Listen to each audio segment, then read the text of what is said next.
In this episode, I speak with Sara Jean from Inflow Wellness. She is a master kinesiologist and a beautiful Bhakti sister of mine. We met at the Bhakti yoga retreat you might have heard me talk about a couple weeks ago in Bali and had the most amazing magical week together. But Sara and I also connected over a particular lunch that we'll talk about in this episode, where Sara shared a story about her experience with anxiety and how actually the anxiety was there because she was gaslighting herself. You'll understand more about what that means in the episode. We also share a really powerful and super simple technique that will help you to calm anxiety and regulate your nervous system just with your fingertips. Okay, let's go to the show. Welcome to the show, Sara. I am so excited to have you here. Thanks, Georgie. I'm super excited to talk with you as well. So let's start by telling everyone a bit about how we know each other. We met on a Bhakti yoga training a few weeks ago. It's a very powerful experience, wasn't it? Do you have any words about the retreat itself and the week we spent together? I would have to say that was one of the most transformational weeks of my life. And it wasn't just the training, which was incredible, but also the group of women that came together. It was, and just the connections that we developed were so profound. Yeah. And yeah, I love being on this Bhakti journey with you all. It's so nice. I know, we're forever connected. So for anyone who doesn't know what Bhakti yoga is, it's a one arm of yoga that, because there's the asanas, the poses that you can move into in a typical yoga class. But then there's Bhakti, and Bhakti's all the extra yoga stuff that I've always loved, and I didn't know what it was until I discovered Bhakti. And so it's the singing, it's the mantras, it's the devotional practices. It's really getting into the oms and the chanting. Spiritual yoga. Yes. So we basically spent the whole week, throwing flowers around and dancing and singing together. But as you said, like, that was also magical and beautiful. But the main thing, as always with these experiences, is the people you meet and the connections you formed. And we formed our own special connection. We did. I remember chatting with you around the lunch table one day about your work and just your way with how you speak about anxiety. I just really resonated so much with your teachings and listening to your podcast. And I just felt with my own experience, it would be such a great thing to share with you as well. And and here we are. Here we are, and we're honored to have you, Sara. And so I'm so honored to be here. Thank you so much. segueing into the anxiety side of things, can you share with us a little bit about how anxiety has shown up in your life and what anxiety used to be like for you and the meaning around it and the story and what that's shifted into now? So I think, like most people, anxiety has it's come and gone throughout my life at different stages, depending on what I was going through. And now that I'm a little bit older, I sort of realize that I'm not an anxious person and I don't suffer anxiety as such, but these things have always shown up in periods of my life where there's been something really off or something really wrong, and it's been my body's way of really letting me know that I need to look at a certain area of my life. And when I was younger, it was probably more to do with my physical health. Perhaps like I might not have been eating right.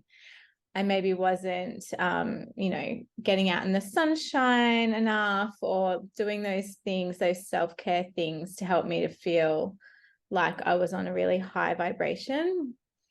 And I guess because we have these different levels of things, like there's anxiety that can be so crippling and debilitating at times. And yeah, it was sometimes to do with those things. It was sometimes to do with perhaps, you know, like a boyfriend not being honest with me and having relationship issues and things like that came up. I had children at quite a young age as well. So my life was quite stressful from a young age. But as like handling my children was always okay, but it was always these external type factors that would really affect me so much in the way that I carried forward with things. Yeah. So yeah, mainly health and diet and relationships, or what's going on for other people around me.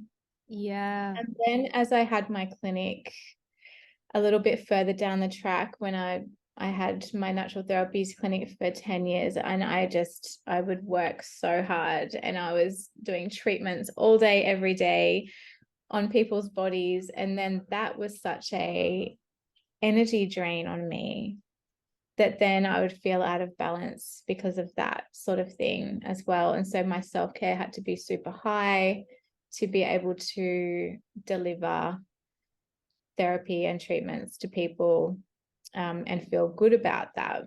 Yeah. Yeah. But more recently, I mean, sorry, I was just gonna say, you reminded me of something that happened on the retreat when we were paired up, and Mhm. I think it was about receiving, and it was this moment where we had to intuitively, without even talking, decide who was going to receive first. And your hands came out and my hands went on top of your hands, and we just knew you were receiving first. And I remember. I really felt these hands have given so much, like physically, to so many different people. And it was such an honor what we were doing was massaging one another's hands, but it was so lovely to be able to give that to you and give that to, like, literally to your hands, because my hands don't touch as many people because I do so much stuff online. But you've served so much in that way. And 100%. I hear you in your story, you know, like I felt that without even knowing how much you'd worked in the past in Yeah. that area. And even just allowing myself to receive as well. I feel like I'm getting so much better at that, because in the past, I probably would have been the first one to be giving and wanting to give. And yeah, I guess a lot of people can probably relate to this too. I'm a self-confessed people pleaser, have been in the past, and always been, you know, wanting to give a lot more but not really receiving so much. And again, that has left me quite burnt out, feeling quite unbalanced. And yeah, that's been another huge journey for me over the last few years as well. Yeah, my most recent anxiety episode, I guess you could say, would have been about 3 years ago. I was having serious panic attacks, even like knots in my stomach, panic attacks. Did not know why. What was My that panic anxiety attack? was through the roof. What was that panic attack like for you, Sarah? Because I think when we use it as a descriptive term, sometimes, you know, there's such a variation in what we mean. So knots in the stomach, but like, did you feel that almost like blacking out? Or when I get a panic attack, or I've had them in the past, it's like tingling of the jaw. The world is closing in and getting smaller and smaller. What's that like for you? Extremely scary. It's a very scary feeling, because you feel completely out of control with what's happening with your body. And yeah, same sort of thing. It would feel like, yeah, like everything is just closing in. There's no control. My breathing and my heart rate would just start to escalate. Yeah, and you don't know when it's going to stop either. So yeah, it's quite scary. Yeah. And then I see I'd had a couple of big moves. I'd moved interstate twice within 11 months. And for my former partner, for his work. And I was living in a place where I didn't have my friends or family. It had been COVID. Yeah, but then I discovered, so I was having all of this anxiety and having treatment for that, acupuncture, herbs, and all of these things, really trying to take care of myself, feeling like this out of balance feeling was me, and I really needed to work on that. But it was actually the relationship that I was in was super wrong for me. And I think we talked about this that day at the lunch when we were having lunch together at the table. What I realized was I was really gaslighting myself into trying to make this relationship right and to feel like I was okay with everything when I really wasn't. Yeah. And it was so enormous for me to come to that realization that it wasn't actually me. There was nothing wrong with me.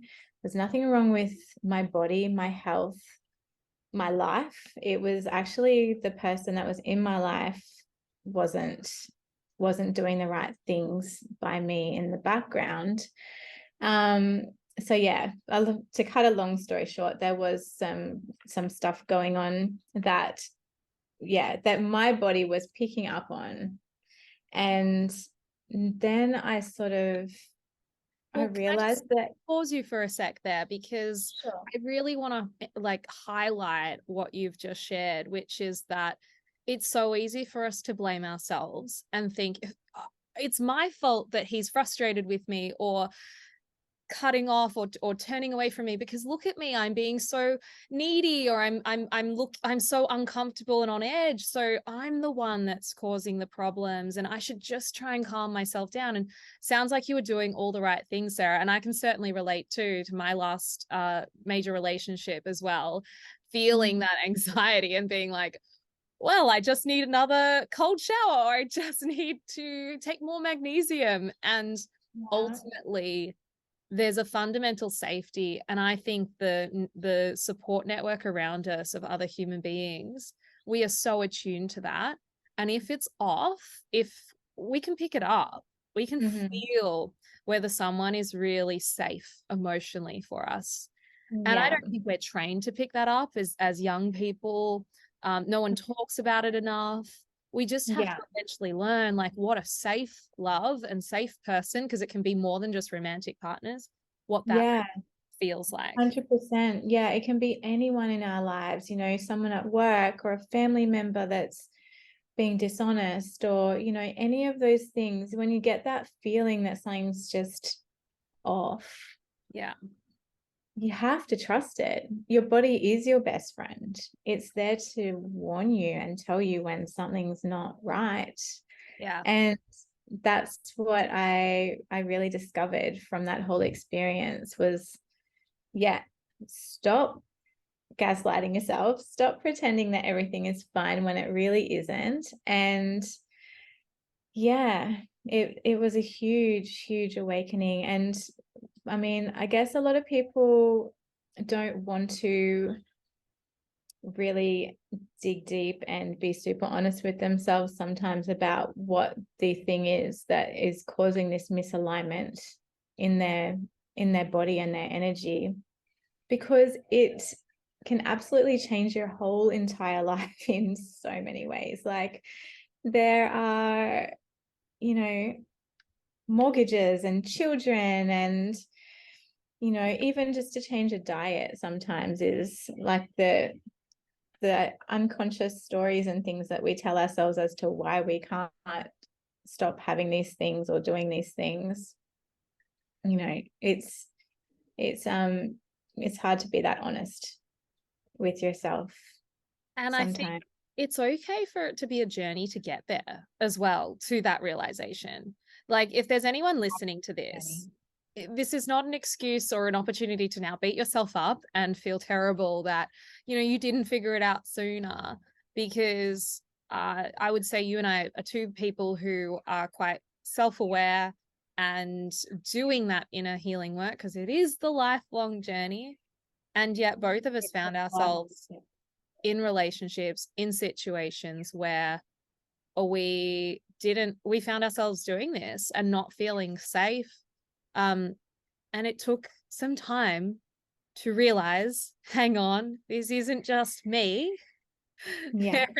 There are other factors here that are Yeah. influencing. Yeah. 100%. And it's all divine. I mean, I'm about to turn 42 and I still am going to go through certain situations that make me feel activated and heightened. But I think the more that we can trust ourselves and come back to ourselves whenever this happens, the less it's going to shake up our whole entire world when something happens, because we start to trust ourselves so much more. And from there, we're just we're less able to be shaken up. Yeah. So it was all perfectly planned and perfectly divinely, put out there, because I wouldn't be living in Bali now. I wouldn't be doing what I'm doing now. I'd still be in a relationship that really wasn't serving me and keeping me unhappy. But a lot of people do stay and struggle and suffer for a really long time. And there's still gold in that too. Sometimes I'm sure that you can overcome stuff in relationship too. It doesn't mean that whenever there's anxiety because of the relationship, it needs to end. But Yes. but Right. yeah, just navigating through those things together. And unfortunately, in my situation, that wasn't something that was able to be navigated through together. But often they can be.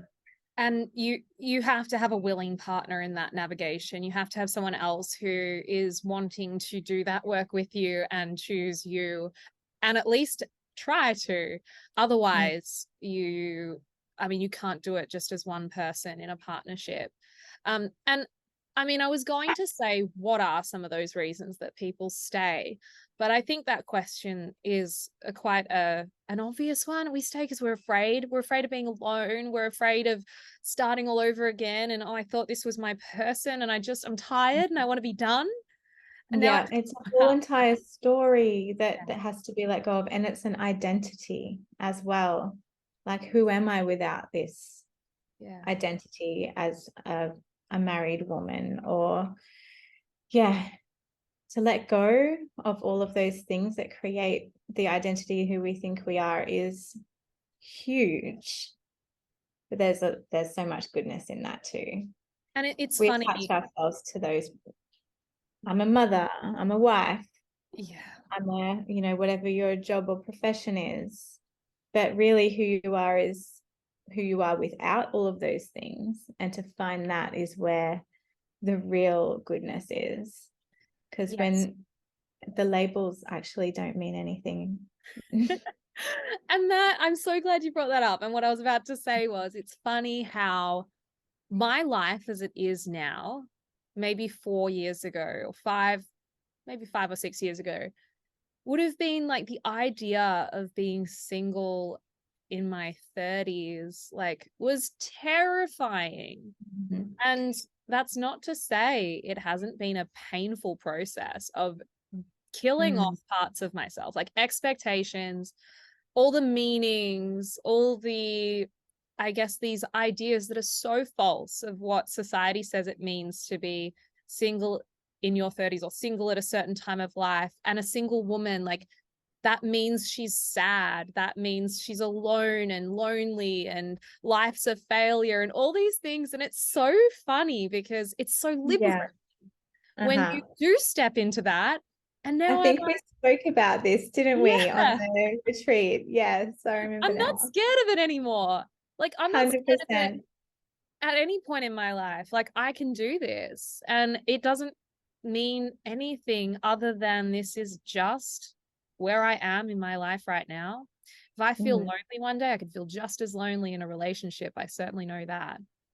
100%. Yeah, it's our conditioning that really has us believing that we should have these things by a certain age, or that our worth is attached to having a partner and all of these types of things. And that's something that I really had to look at over I think it was around 30 that I started to really question some of the beliefs that I was holding on to as to why I would be so upset if a relationship didn't work out, or if, why my worth was so attached to being married by the age of 30, or, having all of these things.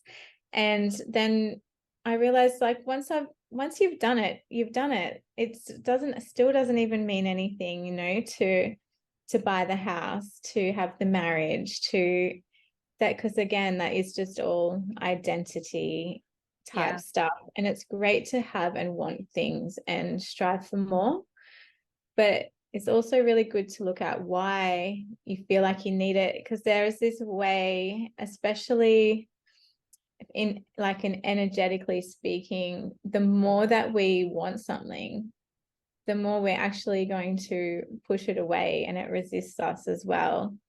So to be more relaxed and just allow life to flow, when we forget about it, it comes and it happens, when we're off going and enjoying our lives and living in whatever our highest bliss is. And I will add, going in. I'll add that when I was in the thick of, shedding all of that stuff and those expectations, and oh my God, I'm living my worst nightmare. I heard people say that, like that same concept. And if anyone's in a similar zone of that, and you're like, how is it possible to just be okay with wherever my life is? It does take a moment to stop and realize sometimes where you're at. And that is where I'm at. I don't really mind how long things take or where I am, or I even know, and this is something we definitely talked about, if I never have a partner, that's an edge. Like, can I be okay even with that? Just for the non-attachment of it, just for the space of flow and not being tied to it. But Sarah, something like I want to flip the script here, because we talked about the fears and staying in a situation that's not serving us, such as a relationship that's not healthy, where we don't feel safe ultimately, and our anxiety alarm bells are going off at us and the magnesium's not working. So what is it that we gain, or what is it that is on the table as that gift that's hidden in the choosing yourself and choosing to listen to that anxiety and listen to that intuitive pull of, we need to get ourselves to a safer place?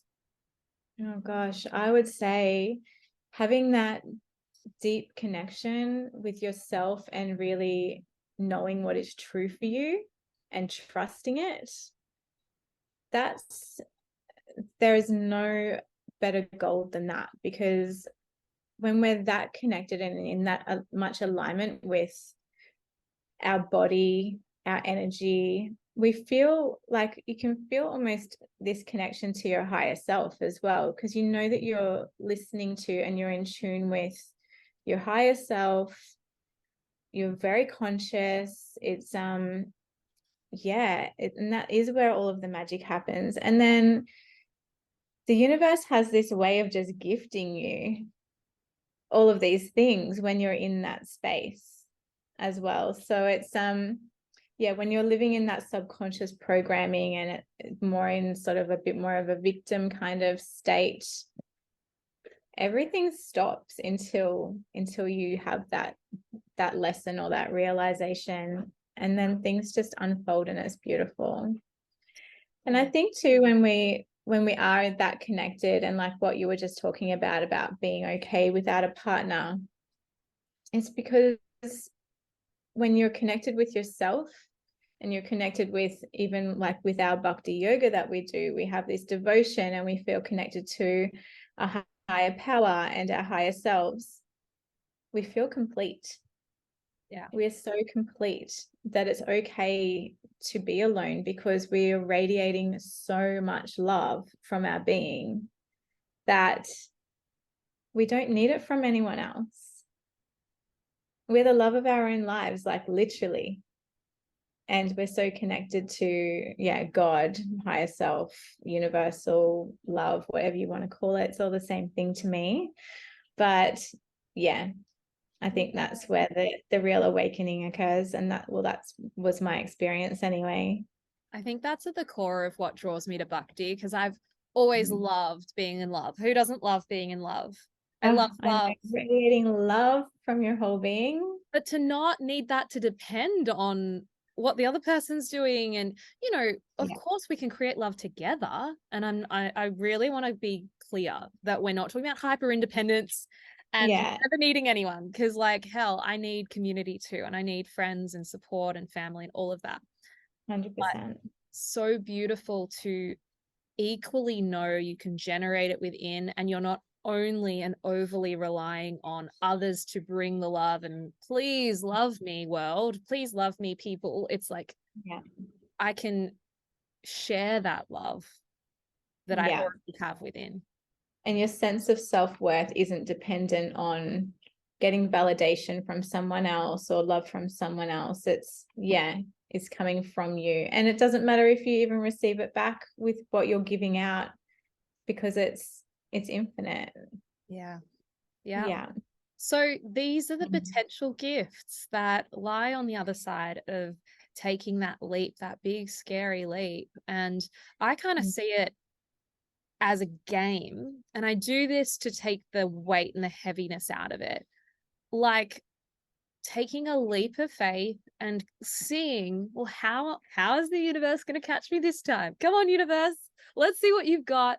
Are you gonna let me land safely on a featherbed? And it always does. Every single time. It always does. Yeah. So what's been, apart from the like wholeness in self and all the love and everything, what have been some of your featherbed experiences in the last 3 years, Sarah? The featherbed experiences. I am in awe of how the universe supports me. Yeah. And how the next thing that happens in my life is always exactly what I need to evolve and to take me to whatever that next level is. And I just feel so supported by the universe since I realized how much I am my own best friend by connecting to my energy, and this is what I teach my clients. And again, I had to learn it for myself. And they say that we're always teaching what we most need to learn. And there I was in the most crazy mental health state, and my whole entire life felt fallen apart, for me to come back together again and become more whole. And my life is pretty amazing. I can't complain at all. I live a very, very blessed and beautiful life, and I'm very excited to be sharing that with a new partner one day. But for now, I know I'm supported, and that will happen when it's supposed to. It's funny how we can almost feel the pressure to like give it the Hollywood ending, like, and then I found this like amazing man, and he looks like Jesus, he's a surfer, and like we just have the perfect life. It's like, it doesn't have to be that, but gosh, girl, you're living. I feel like I'm living the perfect life right now anyway. And probably, and I would say, I know this, treating yourself as well as any partner would, you know, which is so beautiful, like taking yourself to yoga and on adventures. I know, I literally wake up every day just so excited for whatever's to come, and I can do anything I want. It's amazing. It is that is true freedom. So okay, you are a healer, and if someone does come to you and they are in that anxious state, let's talk through some things that you might work through with them to help resolve some of that anxiety and help it release. The methods that I use with kinesiology, mostly, I just really trust and know that whatever I'm working with is that person's highest priority. And what I'll be looking at is I go through a different sort of a bit of a sequence, I suppose. I look at, is it electrical? So is it more energetic, working with the meridians or the chakras? Is it emotional? Is there some belief that is there that is causing this situation, or can there be a shift in beliefs that we can work with?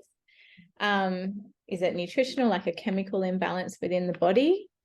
Yeah, so I'm looking at all of these different elements for the person, but I really believe that the foundation lies in our energy body. And because I work with Chinese medicine, balancing the meridian system also balances how the organs function, the emotions that are linked with those organs. And once the flow of energy is right between the meridians and the organs, the rest kind of sorts itself out. And then if it is a life problem, then you're more aware, or you're more able to resolve it from a place of feeling balanced mentally and emotionally, rather than being your emotions sort of taking over. And then it's pretty hard, like everything's confusing. It's very hard to resolve anything when you're in that space anyhow. So that's, I look at aligning the body. I'm also a body worker, so I work with structure as well. And kinesiology works with the muscles. So the muscles are linked with the meridians are linked with the organs are linked with the emotions. So it's a very holistic approach. Beautiful. Yeah. It sounds similar to the resilience shield, which is what I work with people in, to build up your inner resources and your physical resources, so that life around you, with its stressful moments and the triggers and the difficult relationships and things that we can't immediately resolve, or sometimes we just can never resolve a situation, you know, there's always going to be something that's going to trigger you in your environment. And we're human, right? Yeah. Humans experience stuff all the time. Yeah. So it's giving us that resilience to be able to cope better. Because I mean, and the classic example, the easiest one is, we all know we're not going to cope as well with something challenging if we haven't slept well the night before. You know, like we're always going to be that little bit more edgy, or unable to see a more balanced perspective. So I totally hear what you're saying there. I will cry. Yeah. If something hard happens and I'm tired, I'm just like, oh my gosh, I'm crying. Yeah. Well, your nervous system needs to unload. Yeah. And so for those who don't understand or have never come across kinesiology before, what is kinesiology? This is an age-old question. Yeah. I get asked this a lot. Okay, so to summarize, kinesiology is a way to read the body and to balance the flow of energy throughout and around the body. So we do that by testing muscles to see what is activating and turning on, and to see what is not activated. And that would show us where there is a blockage in the energy somewhere. So yeah, it's a very scientific kind of method based on Chinese medicine, but I just love it because it looks at the energy body, the emotions, the health, the wellness. Yeah, it's a really beautiful modality. It's kind of that like, I really enjoy working with. I see it like treating our whole body like we're a computer. And it's like, push this button, what's this do? And almost like typing a question into Google, like, is this okay? What do you feel about this? And it's really cool. It is so cool. It is actually endless, the things that we can ask and the things that we can do. I work a lot more with chakras, emotions, giving the person affirmations. I've even created like a whole skincare line, vibrational remedy sprays, all sorts of things, because everything is energy, everything is intention. It's the intention that we put into what we want for that person as well can be so powerful. So yeah, I do sessions here in Ubud, but a lot of stuff online as well now these days. So how does that work, doing kinesiology online? So for quite a long time, I was resistant to it because I love working with people one-on-one. Then I spoke to a few of my kinesiologist friends who were doing online, and they said, Sarah, it works. Just try it. So I tested it myself, and it's pretty amazing how it works. So I test on myself on behalf of the person, and because I do a lot of meditation and stuff, so I really tune into that person's energy. But then asking certain questions, I test to see what's happening for them on myself, and that's how I get the readings. Yeah. Oh my God, I So love it's that. super It's such cool. a, I love anything that stretches the mind of what, like, what's possible. And Yeah. it's so cool how these possibilities exist and how energy works. Like, we don't have to be Energy in the same room. is so strong, and it's boundless. Yeah. So yeah, it's pretty amazing the stuff that comes up. And most people say it's kind of like having a counseling session slash energy healing slash, I don't know, some sort of consultation all in one session, because it just covers so much stuff. But yeah, I And find it really, really fun. can you elaborate more on why the muscles hold the information? Like, how do our muscles, because I've had kinesiology myself, and I mean, I just trust it because, but I'm curious Been around for a while. what the link might be in terms of how the muscle knows yes or no as the answer to a question. Like, does the body need more water, for example? Yeah, so if you can think of it like, so if it's something that is going to heighten your vibration, so it's good for you, that's the muscle will lock on and be like, yes, it's strong. But if it's going to drain your energy, it's like weakening your body and it's weakening your energy, the muscle will not turn on, it will go floppy. Wow. So it's like, no, this is a drain on me, this is a no, the muscle will not lock. But if it's a yes, it's like on. I'm activated, it's switching everything on. Yeah. And so the muscle is a conductor of that energy and wisdom in the body. Exactly. Yeah. And each muscle is linked with a different meridian. So if the kinesiologist is working and testing all of the different muscles, they're testing where the body might be out of balance and which emotions and which meridians are not flowing well. Fascinating. Pretty Okay, fascinating. Yeah. so if you in your daily life are feeling some kind of anxiety, what is a process that you might work through to kind of figure out what might be out of balance for you? So anxiety is really closely related to the kidney and the bladder meridian. And so there's a couple of things that I will show my clients that are really easy to do at home if they are struggling with anxiety. Maybe I can try and explain it well, Yeah. and whoever's listening, they'll be able to use this technique. So there's these points just above the eyebrows called the ESR points, the emotional stress release points, and it's linked with the brain, the bladder, and the stomach meridians. So they're neurovascular points, and you just hold the points above the eyebrows like this for about a minute. But when you really feel, you should be able to feel a pulsing happening on your fingertips. And if someone is having, say, like an anxiety attack, the pulsing will be quite uneven between the left and right sides of the brain. It will be all over the place, and it won't be like a consistent pulse.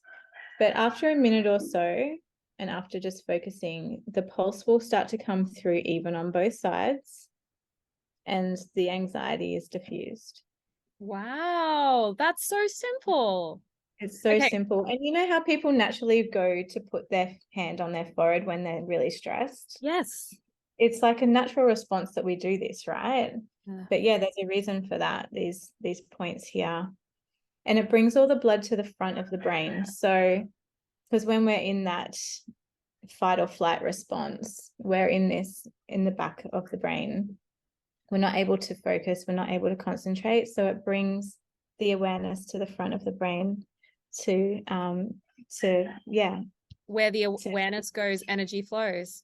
Exactly. So then Yeah. we're turning on the prefrontal cortex, which is where we make our decisions, we think clearly. Exactly. Yes. Wow, I love that. It's kind of like how we have a similar thing with stroking the chin. So, when you're thinking about something, you're trying to problem solve, you stroke your chin, it has a similar calming effect, and directs our focus. So what we're doing, just to give a real rundown of these, where to put the fingers. So you've got your forefinger and your pointer finger on both hands. So if you get those two fingers out, and then just placing them pretty much directly above the eyebrows. Yeah.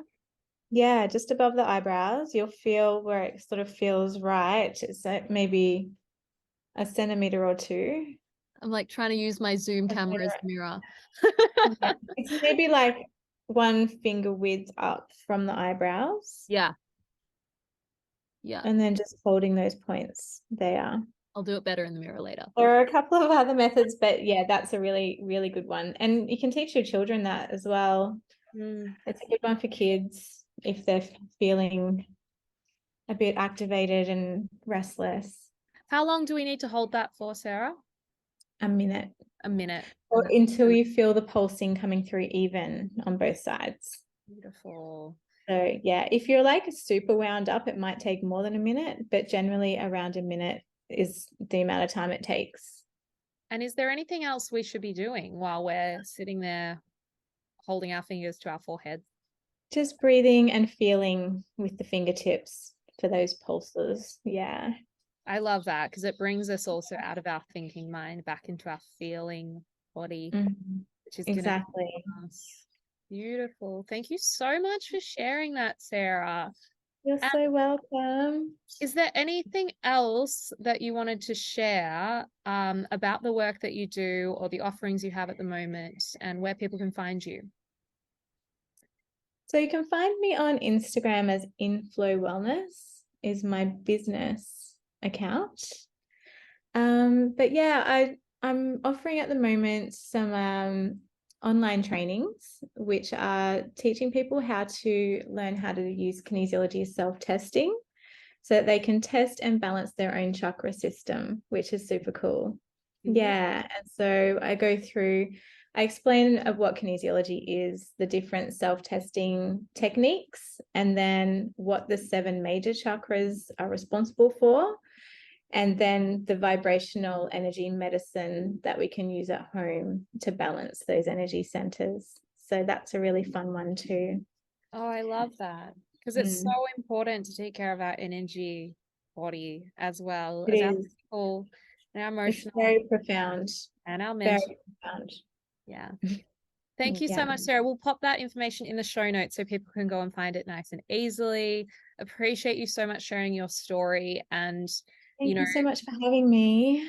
Validating that experience for anyone that's going through some kind of, whoa, like, why is this anxiety not going? And it might not be the relationship you're in. It might be the workplace you're in. It might be all sorts of different things. Maybe it's the town you're in. Environment. Yeah, maybe it's time to move. Yeah. But there's no rush to come to that awareness, to make that decision. But if this episode sparked something, some kind of awareness in you, and you're not sure, please feel free to reach out to me or Sarah, and we can talk to you about that too, and do our best to help you sort of clarify whether it's like, boom, a fear response and just like responding from some past trauma, or if it's legitimately that signal that something needs to change. Yeah, and I'm all about helping people, as you probably are as well, Georgie, to come to the realizations themselves too, rather than tell them what, I don't always want to tell people what they need to do with their lives, but if the answers can come from within them, it's just so much more empowering, and it enables them to be able to trust themselves so much more in the future and navigate these things. So true. With awareness. Yeah. we're on a journey. You're allowed to be on that journey. You don't have to be at the destination. And the journey, the learning, the coming to a new awareness and the next one and the next is all part of the fun. God, life will be boring without it. It is. Yay for the journey. I'm definitely still on one myself. Thanks so much for sharing, Sara. Thanks, Georgie. Thanks for having me. Thank you for listening. We have reached the end of this episode. If you enjoy this podcast, I'd really appreciate it if you'd leave me a review and share this episode on your Instagram stories, tagging me at Georgie the Naturopath. You can order a copy of my book, The Anxiety Reset Method, and watch my free masterclass in the links below the episode. That's all for now. Be kind to yourself. Know that you are enough and you're exactly where you need to be.